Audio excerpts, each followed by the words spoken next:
Hello students, today we will discuss the general method for finding the PI of the homogeneous linear partial differential equation of second order. Now general method is applicable to all cases.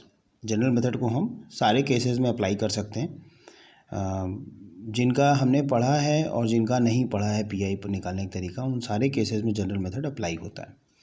यहाँ पे phi D D dash जो D और D dash में polynomial आता है उसको हम factorise करते हैं लीनियर फैक्टर्स में, और उसके बाद हम अप्लाई कर देते हैं 1 by 1 each factor on 1 by 1 each factor as मैंने दिखा रखा है कैसे करना है। जो फंक्शन एफ एक्स वाई आपका जो भी फंक्शन दिया है उसके ऊपर आपको एक एक फैक्टर को अप्लाई करना होता है। तो आप पहले तो इसको लीनियरली फैक्टराइज आपको करना है, लीनियर फैक्टर निकालने, और उसके बाद एक एक फैक्टर को हमें अप्लाई करना होता है। ठीक है, अप्लाई करने के लिए जैसे फॉर एग्जांपल मान लीजिए ये एक फैक्टर है, इसको हम अप्लाई कर रहे हैं फंक्शन के ऊपर, तो 1/d - m d dash F of X Y, मान लीजिए एफ एक्स वाई फंक्शन है, ये कोई भी फंक्शन हो सकता है, इसके ऊपर हम अप्लाई कर रहे हैं d - m d डैश को। तो हम करते क्या है एक्चुअली में, यहाँ पे हम जो फंक्शन एफ एक्स वाई है उसमें हम y को रिप्लेस करते हैं। किससे रिप्लेस करेंगे, ध्यान दीजिएगा, नीचे देखिए d - m d डैश लिखा है, तो आप इसको ऐसे याद रख सकते हैं कि आपको इसको y को रिप्लेस करना है c - mx से। डी डैश के साथ m आ रहा होगा, मतलब जो भी फैक्टर आपका लिखा हुआ है इसको आप देख लीजिए, और आप समझने के लिए, याद करने के लिए ऐसे याद रख सकते हैं इसको कि आपको d की जगह पे c एज्यूम करना है और d डैश की जगह पर आपको x एज्यूम कर लेना है। तो बना c - mx, ये बना, d की जगह c एज्यूम कीजिएगा और d डैश की जगह पर x एज्यूम कर लीजिएगा। तो आपको y को रिप्लेस करना है c - mx से। ठीक है, तो देखिए हमने एफ एक्स वाई ये फंक्शन था, इसको हमने लिखा F of x comma, actually में रिप्लेस सिर्फ y को करना, x को नहीं करना, x जो है वैसे ही रहेगा, y की जगह पे आ गया c - mx, देखिए ये लिख दिया। ठीक है, तो ये आपका ऐसे हो गया फंक्शन, और इसको एक बार आपको इंटीग्रेट करना, मतलब हर एक फैक्टर, चूंकि इसकी डिग्री 1 है तो हर फैक्टर लीनियर फैक्टर है, तो जब भी एक फैक्टर को आप अप्लाई करेंगे तो एक बार आप इंटीग्रेट करेंगे, जिसको भी अप्लाई करना है उसके रिगार्डिंग एक बार फंक्शन को y को रिप्लेस करके जो भी फंक्शन अब बचा x, अब देखिए फंक्शन सिर्फ और सिर्फ x के फॉर्म में आ गया, अब इसमें y नहीं है, x और c - mx इसमें एक ही वेरिएबल x के फॉर्म में ये फंक्शन है, तो अब ये आराम से x के रिस्पेक्ट में इंटीग्रेट हो जाएगा। ठीक है, और इसके बाद आपको एक बार इंटीग्रेट करने के बाद आप वापस y की वैल्यू को वापस इंट्रोड्यूस कर दीजिए, c की वैल्यू यहाँ से निकाल लीजिए, c बराबर आ जाएगा y + mx, देखिए माइनस mx को उधर भेजिए, तो जब इंटीग्रेशन हो जाएगा तो वापस y को इंट्रोड्यूस करना होता है, तो आप c को हटा देंगे, c की वैल्यू आ जाएगी y + mx, वो यहाँ पे रख देंगे इंटीग्रेशन के बाद, तो आपका फंक्शन फिर से x और y के फॉर्म में आ जाएगा, लेकिन इंटीग्रेशन के बाद आया है तो वैल्यू पहले वाले फंक्शन से चेंज होगी, ऑब्वियसली जो पहले फंक्शन था उससे डिफरेंट फंक्शन हमें मिलेगा इंटीग्रेशन के बाद। ठीक है, और उसके बाद फिर जो दूसरा लीनियर फैक्टर होगा आप उसको अप्लाई कर दीजिएगा उसके ऊपर। ठीक है, अब देखते हैं इसको हम लोग प्रॉब्लम देखते हैं इससे रिलेटेड, तो आप उस पर ज़्यादा क्लियरली समझ पाएंगे। अच्छा, यही मैंने नीचे लिख दिया है इसमें कि by repeated application of the above formula, इसी चीज़ को हम जितने लीनियर फैक्टर हैं उनको बार बार हम अप्लाई करते जाएंगे, और इस तरह से हम इस तरह के किसी भी फंक्शन का जो है पीआई निकाल सकते हैं। चलिए इसके ऊपर एक प्रॉब्लम देख लेते हैं। तो देखिए ये प्रॉब्लम है, solve the partial differential equation d square plus dd dash minus 6d dash square into z is equal to y cos x। ठीक है, ये प्रॉब्लम दी गई है। तो अब देखिएगा इसमें ऑक्सिलरी इक्वेशन पहले लिख लीजिए, d की जगह m लिखा, d की जगह m, d डैश को 1 ले लेना है और z को छोड़ के राइट साइड 0 बना लेते हैं, तो ये ऑक्सिलरी इक्वेशन लिख ली, z को नहीं लिखना होता, d की जगह m, d डैश को 1 लिख के ये लिख ली, इक्वेशन आ गई आपकी, इक्वल टू 0 ले लिया। ठीक है, तो अब आप जो है क्या करेंगे, इसको फैक्टर कर लीजिए आप इसके, तो फैक्टर आ गया -2m + 3 = 0। ठीक है, तो रूट्स निकाल लिए, m = 2, -3 हो गया, m - 2 को 0 ले लीजिए, m = 2 आ गया, m + 3 को एक बार 0 ले लीजिए तो m = -3, तो ये इसके रूट्स आ गए। तो CF कैसे लिखते थे इस केस में, आपको याद होगा, CF लिखने का तरीका ये था हमारा, f1 y + 2x + f2 y - 3x, मतलब f1 y + mx m1x + f2 y + m2x, वही वाला हमारा केस 1 लग गया CF का। ठीक है, m1 किसी को भी m1 और किसी को भी m2 आप मान सकते हैं, डजेंट मैटर, हमने यहाँ पे 2 को m1 लिया, आप चाहे तो -3 को m1 ले लीजिए, 2 को m2 ले लीजिए, it doesn't matter, answer is same. Now अब बात करते हैं पीआई कैसे निकलेगा। तो पीआई में आप देख सकते हैं कि यहाँ पे क्या दिया है, 1/, पहले तो आपने phi D D dash polynomial लिख लिया, डी और डी डैश का जो था d² + dd dash -6d dash का होल स्क्वायर लिख लिया, और फंक्शन लिख लिया y cos x। ठीक है, अब हमने बताया था इसके लीनियर फैक्टर आपको करके लिखने हैं, तो इसके लीनियर फैक्टर आप देखिएगा, अब ध्यान दीजिएगा, मैं आपको यहीं से बता देता हूँ, डायरेक्ट आपको करने की कोई जरूरत नहीं है। आप देखिए आपने क्या फैक्टर निकाले थे ऑक्सिलरी इक्वेशन के, m-2 m+3 थे, तो m आपने किसकी जगह लिखा था, d की जगह पर आपने m लिखा था और d डैश को 1 ले लिया था। ठीक है, तो यहाँ पे जहाँ पे भी आपको m दिख रहा है उसकी जगह पे आप d ले लीजिए, एज्यूम कीजिए कि उसकी जगह पे d है, तो यहाँ पे हो गया d, m की जगह वापस d रख दीजिए और 2 × 1, तो 2 × 1 1 की जगह d डैश लिख लीजिए। तो देखिए क्या बना फैक्टर पहला, d - 2d डैश। करने की जरूरत नहीं है, आप डायरेक्ट इसी से लिख सकते हैं। तो m की जगह d आपने लिखा था, d को m, तो वही वापस हमने m की जगह d रख लिया, और 2 को हम लिख सकते हैं 2 × 1, और 1 की जगह हमको लिखना होता है d डैश, d डैश की वैल्यू 1 रखते हैं, तो लिख लीजिए, तो d - 2d डैश बन गया। ठीक, पहला फैक्टर बन गया। दूसरा ऐसे ही m की जगह d + 3 × 1, तो d + 3 × d डैश, 1 की जगह d डैश और m की जगह d रख लिया। ये दोनों लीनियर फैक्टर आ गए, देखिए यही ऑक्सिलरी इक्वेशन से दोनों लिख लिया आपने, इंटू y cos x। अब आपको एक एक फैक्टर अप्लाई करना है। अब आप इसमें आप पहले किसी भी फैक्टर को अप्लाई कर सकते हैं, चाहे d - 2d डैश को पहले अप्लाई कर दीजिए, चाहे d + 3d डैश को पहले अप्लाई कर दीजिए, ये आपके ऊपर है। ठीक है, तो देखिए मैंने क्या किया, d - 2d डैश को बाहर कर दिया है और अंदर जो फैक्टर था d + 3d डैश उसको मैंने y cos x के साथ ले लिया है। ठीक है, ऐसे लिख लिया है। अब आप देखिए ये आपको फॉर्मूला पीछे हमने दिखाया था, ये इस फॉर्मूले से हमको करना है, जैसे 1 - 1/d - md dash f(x, y) होता है, तो इंटीग्रेट करना है एक बार इसको, और y को रिप्लेस करना है आपको, d की जगह पे आपको c लेट एज्यूम करना है और d डैश की जगह पे आपको x एक तरह से एज्यूम करना है। इसको सॉल्व करते हैं हम लोग, इसको सॉल्व करते हैं लैग्रांजेस मेथड से, इसका सोल्यूशन निकाला जाता है, वहाँ से y की वैल्यू ये आती है इसके सोल्यूशन की। तो फिलहाल मैं उस सोल्यूशन को यहाँ पर डिस्कस नहीं कर रहा हूँ, केवल आपको प्रोसीजर बता रहा हूँ कैसे आपको उसको कोरिलेट करके याद रखना है बस, इसलिए मैंने आपको कोरिलेशन बताया कि कैसे आप याद रख रहे हैं। तो हम d की जगह पर एक तरह से y = हमें y की वैल्यू रखनी थी, इसको c - mx ऐसे लेट कर लेना है, c - mx ये आ गया।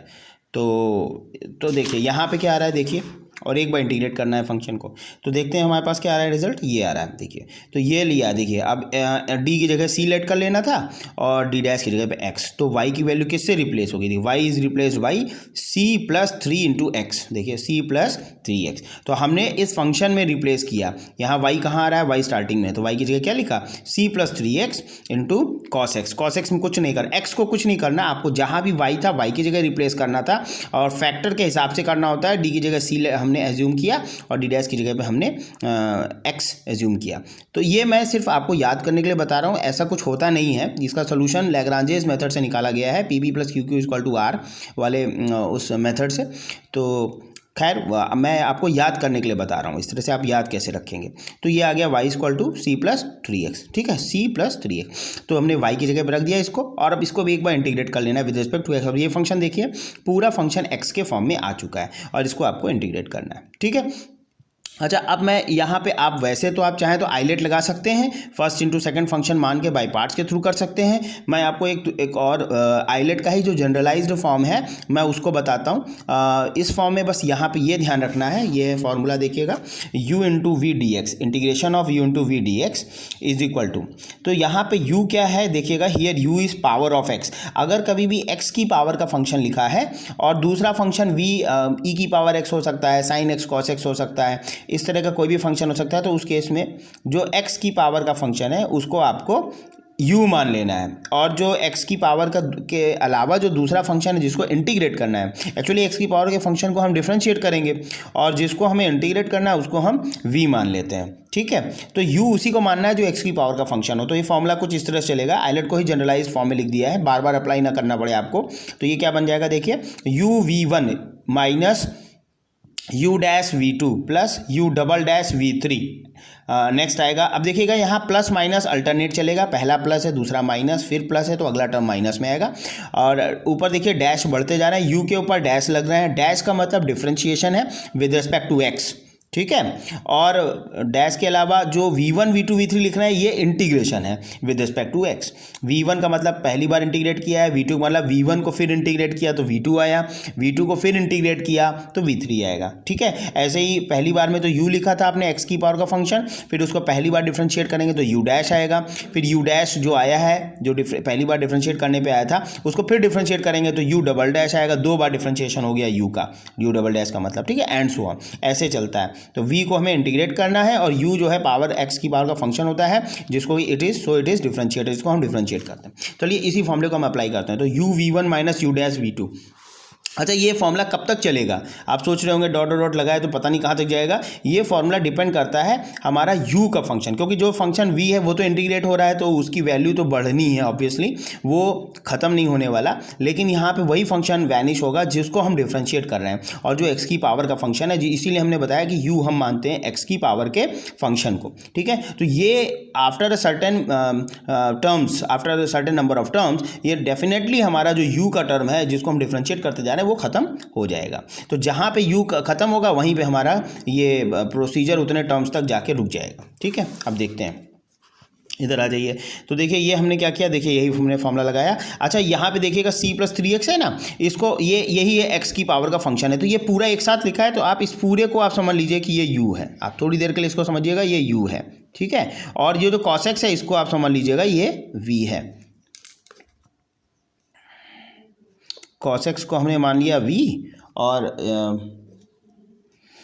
c+3x को हमने मान लिया u। ठीक है, चलिए अब लगा दीजिए अप्लाई, फॉर्मूला कर दीजिए अप्लाई। क्या होता है u(v1), u को वही रखना है। देखिए तो u क्या है, c+3x, तो c+3x को हमें वही रखना था, कुछ नहीं किया। v1 का मतलब cos x को इंटीग्रेट करो। तो cos x का पहली बार जब आप इंटीग्रेशन करेंगे तो cos x का इंटीग्रेशन आता है sin x। ठीक है, तो cos x का इंटीग्रेशन sin x हो गया। ठीक है, फिर अगला क्या करते हैं, देखिए माइनस u'(v2). चलिए तो हमने लगाया माइनस u' का मतलब जिसको जो u की जगह लिखा है उसको डिफ्रेंशिएट करिए। तो c तो कांस्टेंट है, 0 हो जाएगा x के लिए डिफ्रेंशिएशन, प्लस 3x है तो इसमें x का 1 हो जाएगा, 3 बचा। ठीक है, तो 0 प्लस ही दैट इज 3 बचेगा, एक कांस्टेंट वैल्यू आ गई।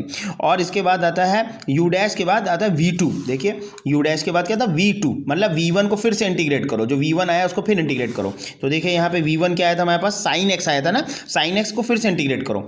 ध्यान दीजिएगा sin x को हम इंटीग्रेट कर रहे हैं, तो sin x का इंटीग्रेशन क्या होता है, माइनस cos x। यहाँ पे ब्रैकेट लगा के लिखते रहिएगा, क्योंकि ये ब्रैकेट, ये जो माइनस आ रहे हैं टर्म्स के बीच में वो फॉर्मूले की वजह से आ रहे हैं, और जो माइनस आपके पास यहाँ आएगा वो ब्रैकेट मतलब जो v1 से v2 निकला, v2 से v3 निकला, उसकी वजह से आ रहा है। तो इनको जब हम बाद में ब्रैकेट्स खोलेंगे तब हम इन माइनस माइनस जो भी है प्लस माइनस उनको कैंसिल आउट करते हुए चले जाएंगे, सॉल्व करेंगे। सिंप्लीफाई बाद में करना है, पहले आपको ब्रैकेट के अंदर ही लिखते हुए चले जाना है। अच्छा, अब देखिए इसके बाद मैंने अगला टर्म नहीं लिखा, क्यों नहीं लिखा देखिएगा, क्योंकि ये जो u' आया है ये ऑलरेडी 0 + 3 एक 3 कांस्टेंट बन गया है। अब अगली बार देखिएगा, अगली बार क्या थर्ड टर्म क्या है, u'(v3). u' मतलब u' को फिर डिफरेंशिएट करो। तो देखिए u' तो आपका ऑलरेडी 3 आ चुका है, अब इसको जब दोबारा डिफरेंशिएट करेंगे तो रिजल्ट क्या होगा, इसका रिजल्ट तो 0 आ जाएगा, इसीलिए हमने इसका रिजल्ट नहीं लिखा आगे, क्योंकि जब ये 0 होगा तो आगे v3 v4 कुछ भी हो उससे फर्क नहीं पड़ता, रिजल्ट आगे के टर्म हमारे खत्म हो गए। तो हमारा बस यहीं तक का रिजल्ट आएगा। अब इसको सिंप्लीफाई कर लेते हैं, ब्रैकेट खोल दीजिए, माइनस माइनस प्लस हो जाएगा, 3 cos x बच रहा है, और ये c+3x इंटू साइन एक्स, देखिए ये आ गया c+3x इंटू साइन एक्स, और माइनस माइनस प्लस हो गया था तो 3 cos x आ गया। देखिए minus minus plus 3 cos x। ठीक है, अब हमने क्या कहा था, जब एक बार अप्लाई कर देंगे फॉर्मूले को आप, तो वापस आपको या तो आप c की वैल्यू रख दीजिए जो पहले था। देखिए c की वैल्यू क्या थी, या तो आप देखिएगा c, हाँ c की वैल्यू y बराबर c+3x, तो c की वैल्यू आ जाएगी 3x को उधर भेजेंगे तो y माइनस 3x। तो या तो c की वैल्यू रख दीजिए, या फिर अगर आपको डायरेक्टली c+3x दिख रहा है, आप देखिए y की जगह पर हमने c+3x रखा था, तो c+3x की जगह पर आप डायरेक्टली y भी रख सकते हैं। तो आप दोनों तरीके से कर सकते हैं, चाहे c की वैल्यू रखिए तो भी वही रिजल्ट आएगा, और चाहे आप c+3x को पूरा y रख दीजिए तो भी रिजल्ट वही है। तो देखिए क्या आ गया, c+3x की जगह हमने क्या किया, now again replace c+3x by y। तो c+3x की जगह पर हमने वापस y रख दिया, y into sine x plus 3 cos x। ठीक है, अब आप देखिए एक फैक्टर और बचा है, एक तो हमने सॉल्व कर लिया, अब अगला फैक्टर इसको अप्लाई करना है। चलिए इसको अप्लाई करते हैं। तो यहाँ देखिए क्या d-2d' लिखा था, तो आप क्या करेंगे, इसको कैसे मानेंगे, y इज इक्वल टू हमने बता चुका था। अब यहाँ पे एक c मानते हैं, चूंकि हमने c कांस्टेंट ऑलरेडी यूज़ कर लिया है इस पहले वाले फैक्टर के लिए, तो हमने क्या किया, कांस्टेंट चेंज कर दिया। आप या तो c1 मान सकते थे, यहाँ पे c2 मान सकते थे, तो हमने क्या किया, ऑलरेडी c हमने नोटेशन यूज़ किया, तो हमने दूसरा कांस्टेंट मान लिया b। तो इसकी जगह d की जगह कोई भी कांस्टेंट आपको मानना है, c1 c2 इस तरह करके। तो हमने पिछली बार c यूज़ किया था, इसलिए इसकी जगह b लेट कर लिया, -2d' की जगह x मान लेते हैं, मतलब एज्यूम करते हैं।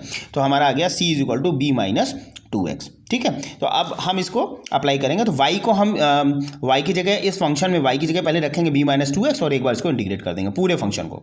तो हमने देखिए रखा इंटीग्रेशन ऑफ y की जगह रखा b minus 2x into sine x dx, plus इसको भी इंटीग्रेट करना पड़ेगा एक बार। यहाँ पे y है ही नहीं रिप्लेस करने के लिए, तो कोई बात नहीं, जो है उसी को एक बार हम इंटीग्रेट कर देंगे x के लिए। तो देखिए हमने लिखा integration 3 times cos x dx। तो अब चलिए आ जाता है, अब इसमें फिर से u v फॉर्मूला अप्लाई करिए। आप देखिए ये फिर से अब u v फॉर्मूला लगेगा, b minus 2x sine x है, ठीक है। इसको आप फिर से u मानिए, ये x का फंक्शन है तो इसको हम u मान लेंगे और इसको हम क्या मान लेंगे, v मान लेंगे। देखिए अप्लाई किया मैंने, तो क्या था u v1 minus u dash v2, देखिए रखा। तो u क्या है b minus 2x, v1 sine x का इंटीग्रेशन, साइन एक्स का इंटीग्रेशन क्या होता है माइनस कॉस एक्स, ठीक। फिर फॉर्मूले का माइनस आया, देखिए ये माइनस लिखा फॉर्मूले का। फिर u डैश, ये देखिए u डैश v2, तो u डैश क्या है, u को डिफरेंशिएट करके आया u डैश, यहाँ से आ रहा है, यहाँ से इसका डिफरेंशिएशन लिखिए, डिफरेंशिएशन। तो b माइनस 2x को डिफरेंशिएट करेंगे, x के लिए b कांस्टेंट है 0 हो गया, माइनस x का 1 हुआ 2 बचा, तो माइनस 0 माइनस 2, ठीक है। और फिर देखिएगा v2 आ रहा है, तो v1 से v1 को फिर इंटीग्रेट किया तो v2 आएगा, तो माइनस cos x को इंटीग्रेट कर दीजिए, ये आया था हमारा, ये इसको इंटीग्रेट करेंगे। तो देखिए माइनस ब्रैकेट सहित लिखेंगे, तो ब्रैकेट के साथ में हमने पहले माइनस लिख लिया। अब हम cos x को इंटीग्रेट करेंगे। अब cos x का इंटीग्रेशन प्लस sin x होता है, लेकिन यहाँ जो ये माइनस लिखा था वो इसलिए क्योंकि v1 में ऑलरेडी माइनस आ चुका था, माइनस cos x था, तो माइनस हमने इसलिए लिखा है क्योंकि वहाँ पे ऑलरेडी माइनस था, इसलिए ब्रैकेट के साथ में उस माइनस को लिख लिया। और फिर cos x को इंटीग्रेट किया, cos x का इंटीग्रेशन होता है प्लस sin x, आप जानते हैं, तो हमने लिख लिया, ठीक है। तो इस तरह से हो गया। अब इसके बाद देखिए इस यहाँ पे देखिएगा u डैश के बाद अगला आता है u डबल डैश। तो हम अगला टर्म हमने क्यों नहीं लिखा, क्योंकि -2 को जब हम फिर डिफरेंशिएट करेंगे तो रिजल्ट क्या हो जाएगा, 0 हो जाएगा, इसलिए अगला टर्म नहीं आएगा, उसके आगे सीरीज नहीं चलेगी, बस यही 2 टर्म आएंगे, ठीक है। अब ये क्या बचा था 3 cos x, इसको डिफरेंशिएट कर दिया हमने, प्लस 3 cos x का इंटीग्रेट करना था, तो 3 और cos x का इंटीग्रेशन sin x, ठीक है। अब ब्रैकेट्स खोल के सॉल्व कर लेते हैं, माइनस से माइनस कट गया, ये -2 बचेगा, माइनस का 2 इंटू साइन एक्स, देखिए माइनस का 2 sin x लिख लिया, माइनस माइनस ये प्लस हुआ था लेकिन ये -2 रह जाएगा, तो -2 sin x हो गया। और यहाँ पे ये माइनस बाहर ले लिया मैंने, b minus 2x into cos x, ये हो गया, ये दोनों मल्टीप्लाई में तो माइनस आगे करके लिख लिया है, ठीक है। और प्लस 3 sin x लास्ट में था। अब ये माइनस का 2 sin x प्लस का 3 sin x ये सबट्रैक्ट हो जाएंगे, प्लस का 3 बड़ा है तो प्लस का sin x बचा, और minus b minus 2x cos x ये आगे था ही, ठीक है। अब इंटीग्रेशन हो गया, तो फिर से वापस करिए, y को वापस लेके आइए। y कैसे वापस आएगा, आप चाहें तो b की वैल्यू यहाँ से रख दीजिए, b की वैल्यू आएगी y प्लस 2x, या तो वो रख दीजिए, और या फिर डायरेक्ट, अब चूंकि पूरा b माइनस 2x दिख रहा है तो उसकी जगह भी आप y डायरेक्ट लिख सकते हैं। तो हमने वही कर दिया, b माइनस 2x की जगह y रख दिया, तो हमें क्या मिल गया, माइनस y, इसकी जगह y लिखेंगे, y cos x minus y cos x plus sin x, ठीक है। तो हमारा जो कंप्लीट सोल्यूशन है क्या होता है आपको पता है, ये pi हमारा आ गया, दिस इज अवर pi। तो कंप्लीट सोल्यूशन क्या होता है, z is equal to cf plus pi, तो आपने cf की वैल्यू रखी और pi क्या था, minus y cos x plus sin x, तो minus y cos x plus sin x। तो ये जनरल मेथड है जिसके थ्रू हम क्वेश्चंस को, जनरल मेथड के थ्रू किसी भी टाइप का फंक्शन हो जो आपने जो इससे पहले pi निकालने के केसेस पढ़े थे, उनके अलावा अगर कोई भी फंक्शन आता है तो आप इस मेथड को अप्लाई कर सकते हैं। उन मेथड्स के, उन क्वेश्चंस पर भी आप अप्लाई कर सकते हैं जिनके लिए आपने पीआई के केसेस पढ़े हैं, या इसके अलावा किसी भी टाइप का फंक्शन आता है तो आप इस मेथड को हर जगह अप्लाई किया जा सकता है, इसीलिए इसका नाम है general method for pi. Okay students, I hope आपको समझ में आया होगा। इसके ऊपर 1-2 प्रॉब्लम्स और प्रैक्टिस कीजिएगा आप, और इसको भी अपने आप, इस क्वेश्चन को मैंने लगाया है, आप चाहें तो ऑर्डर चेंज करके लगा सकते हैं। जैसे मैंने पहले d plus 3d dash apply किया था, आप उल्टा करिए, पहले d minus 2d dash apply करिए, बाद में d plus 3d dash apply करिए, आंसर तब भी ऑलमोस्ट सेम ही आएगा, आंसर में कोई वेरिएशन ज़्यादा नहीं आएगा।